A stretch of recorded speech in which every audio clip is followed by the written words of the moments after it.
Hello, everyone. Welcome to the Sewer Authority meeting for Lower Makefield Township. Today, Thursday, May 13th, 2021 at 6:03. So as a starting point, wanted to take attendance and start with the attendees of the meeting. So I'll start. Joe Lingle, Sewer Authority member. Phil Tyler, chairman. Ed Scott. Scott Phillips. Fred Ebert, authority engineer. Sorry. Greg Hucklebridge, Public Works Director, Lower Makefield. And Barbara Kirk, solicitor for the township. And Fred Scott. Weiss, supervisor liaison. Oh, thanks, Fred. And did I hear Scott Phillips as well? Yeah, Scott Phillips, Sewer Authority member. Fantastic. Thank you. First order of business is the approval of the minutes from April 15th, 2021. Do I have a motion to approve those minutes? No, I make a motion. I have a motion. Do I have a second? Yeah, there's one typo on the first page. No big deal. Fourth line under contract. Actually, fourth line under contract SWR 20-1. Oh, they will release all retainage. Say it. Yep. Scott Phillips, with that annotated note, would you support approval of the minutes? Yes, I would. Second. All in favor? Aye. All right. Minutes approved from April 15th, 2021. Next item on the agenda is several project updates. So I'll hand it over to Fred Ebert. You're muted. Aaron, can you start at the beginning of the PowerPoint presentation? That's the last page that's up.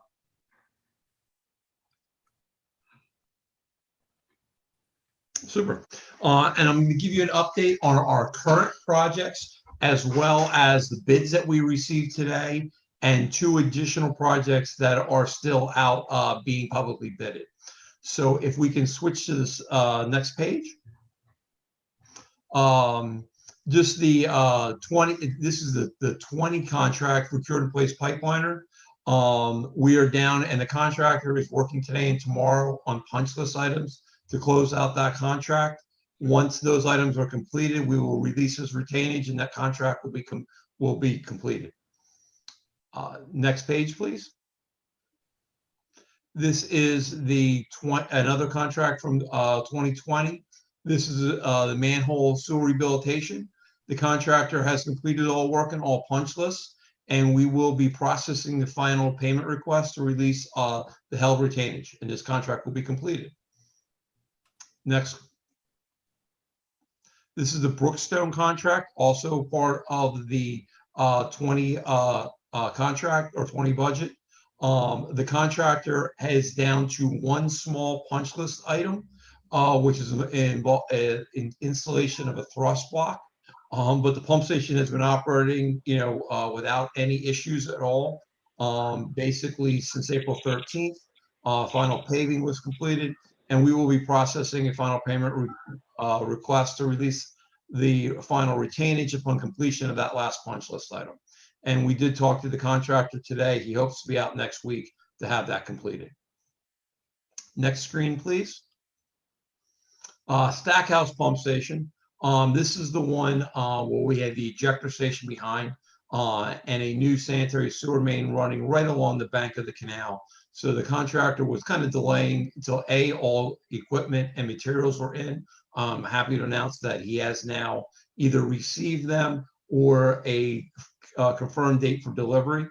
We reached out to the homeowners today because the contractor was having an issue with the first contractor that was doing the tree removal for him. And so he has a new contractor in to expedite the timeline. So we reached out to the homeowners today. One responded. We're remarking the trees tomorrow, and we will have a full construction schedule once the trees are removed. So that should be happening. Tree removal potentially even next week, and then the contractor starting the following week. He's hoping to be done in 3 to 4 weeks. I think it's very aggressive, but he is a large contractor with a lot of equipment. So that is one that we are definitely want to get expedited as much as we can now that we have a good weather window. And that includes the construction of the actual new pump station to be done That's in what 3 he's telling me. To be operational, there'll be final paving and restoration and things like that. But he's literally thinks he can get the sanitary sewer main and force main in a day and a half, excavate for the wet well, get that set, and the masonry block all within 3 weeks. I'm hesitant to believe that, but being that he has all the equipment, there is a possibility that he can get it done. I've seen him do some miraculous things in the past. I do think that's a little optimistic, to be honest with you. Next screen, please. This is the first bid of 4 bids that we'll be receiving this year. This is for the 2021 sanitary sewer manhole rehabilitation. We received 3 bids, and the low bid was Mr. Rehab, who we worked with in the past, was $27,994. The second bidder was Advanced Rehab Technology, which I believe did the last contract, at $31,000. Engineer's estimate was $32,532.50. Our budget is $36,050. And then PMI had the highest of the 3 bids at $49,850.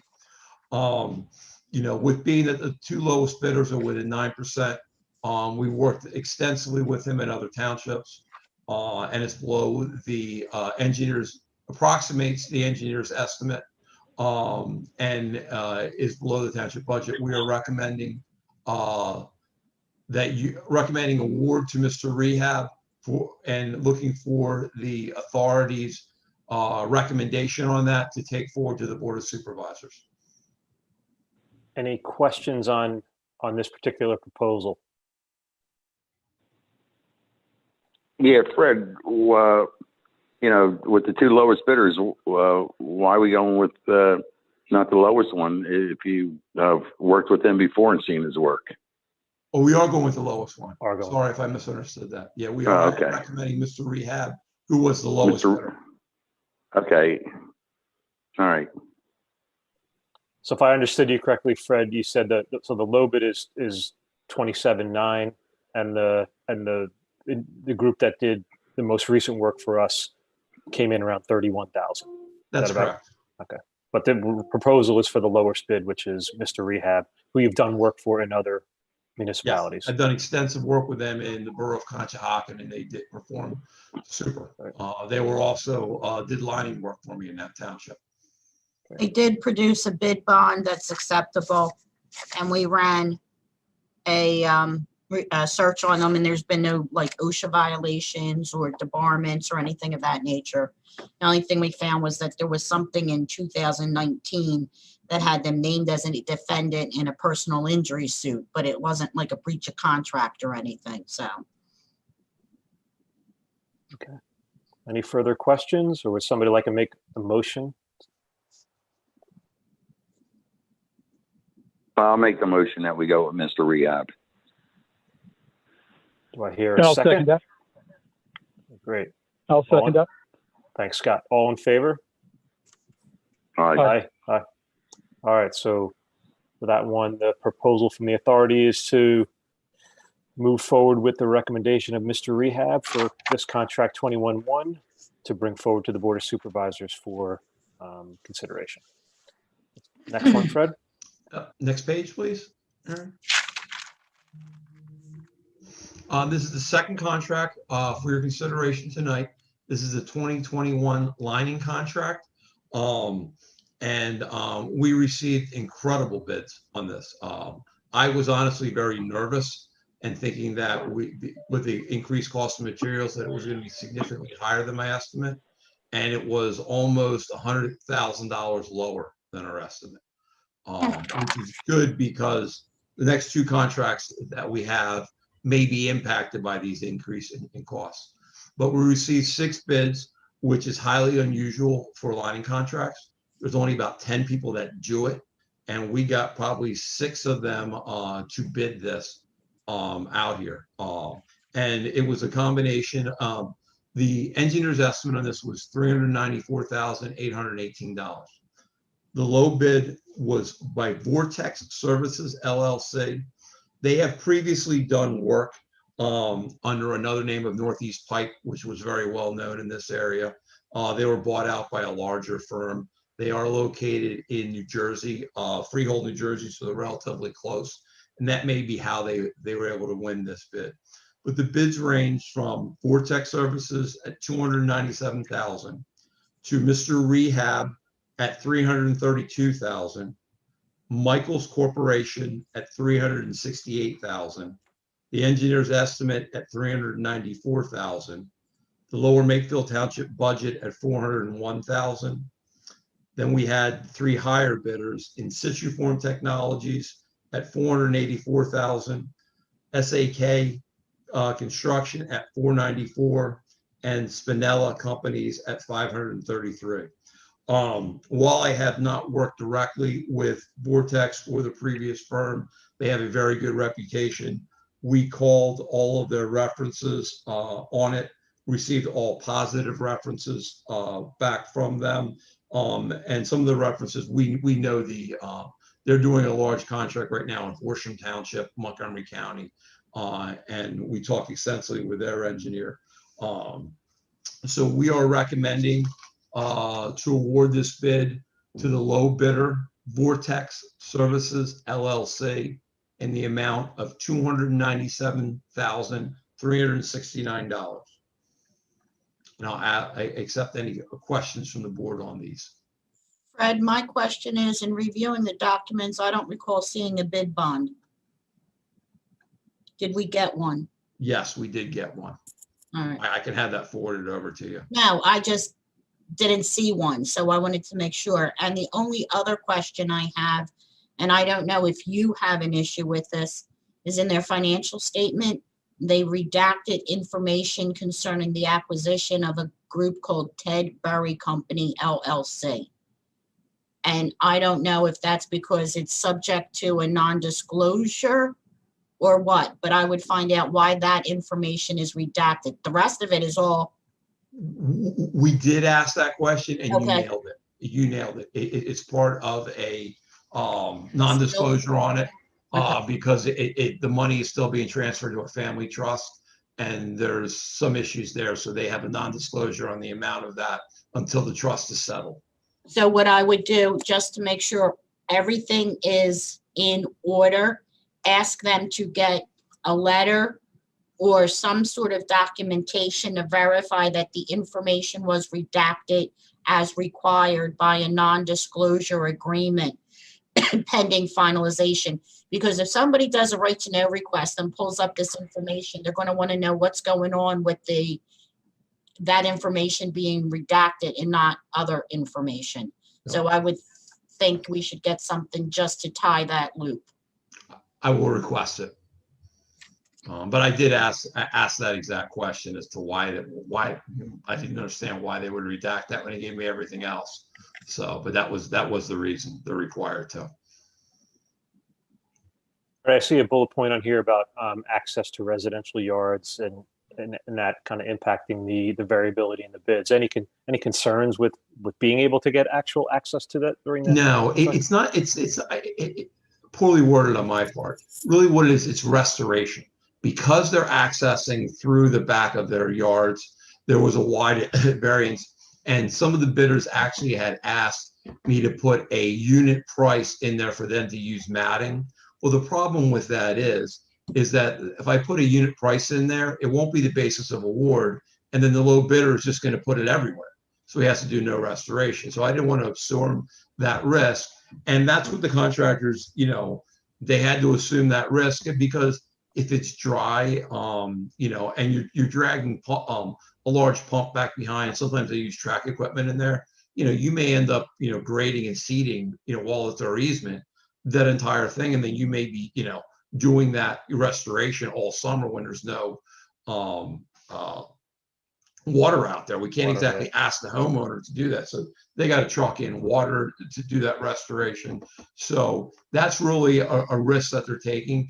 And especially, this is why I think Vortex also had a good advantage. Being in Freehold, New Jersey, they're relatively close. So going back and doing restoration work, they're not fully required. They're relying upon a landscaper to do it.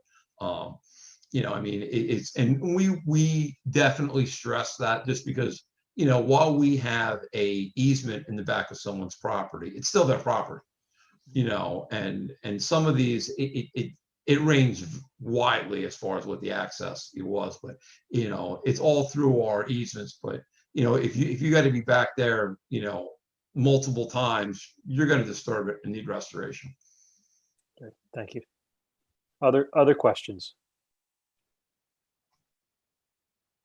Okay, somebody want to make a motion in the context also with the commentary from Ms. Kirk about the non-disclosure language? So if you were inclined, the motion would be that this board recommends award of the contract to Vortex Services, subject to receipt of a letter or copy of the non-disclosure agreement relative to the redacted financial information that they submitted. Thank you for that. Somebody want to make a motion with that language? I'll make that motion with the language. Do I hear a second? And a second. Thanks, Scott. All in favor? Aye. Aye. All right, Mm, off to the next one, Fred. Yep, next screen, please. This is just an update on the Buck Creek Interceptor sanitary sewer cured in place pipeline bid. We will be, the township will be doing some clearing as part of this. Prior to that, that's not included in this scope of work. That way we know that it's properly cleared, it's within our easements, and we're doing that. This was previously recommended by the authority to bid on April 15th. The bids are due on May 26th.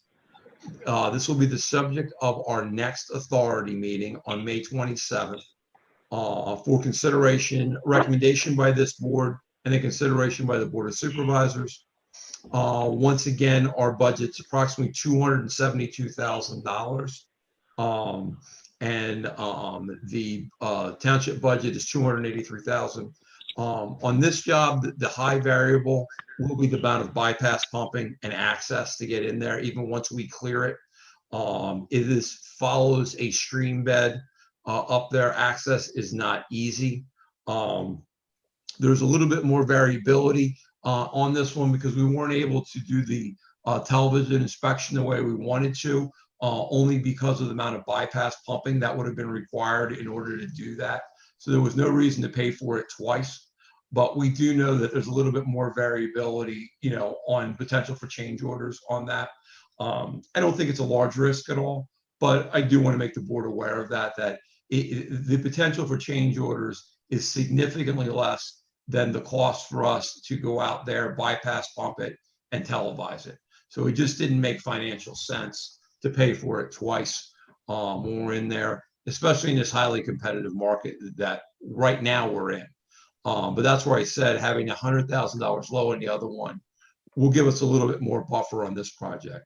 So this is just an update for the board, no action at all. Next screen,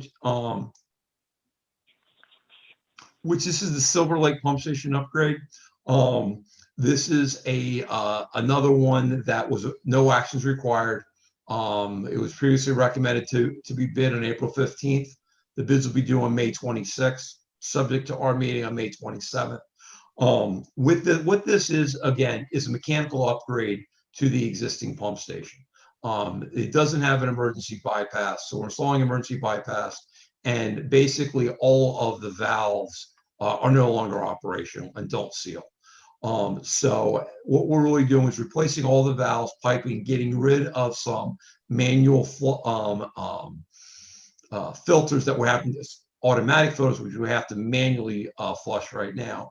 But this is really set up for basically, and then replacing all the impellers on it to bring back the pumping capacity.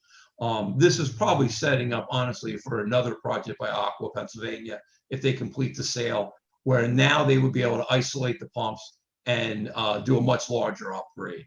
Probably a $700,000 additional upgrade. But this at least allows us to properly operate and maintain it, and sets them up to do that, and eliminates us from manually flushing those filters out. So there's no, like I said, no action on this one. There is, with the significant increase in costs of materials, there's a chance for an overrun on this job. There quite honestly is. I would say in the last 4 to 6 months, labor costs in the water and wastewater field have significantly gone up. And we all know or have experienced that material costs across the board have gone up. Residential house costs is literally doubled, 100% increase, mainly due to wood. And this is also subject to a lot of unusual sizes of ductile iron pipe and fittings that I previously could buy for $2,500 to $3,500 a piece. They are now $12,000 for the same exact fitting that last summer I would have bought for that price. So, it's just something to be aware of, but there's not much we can do. We try to get updated cost estimates and work our design into that budget, but I can't control the bidding environment and cost of materials, unfortunately. So that completes our, go ahead.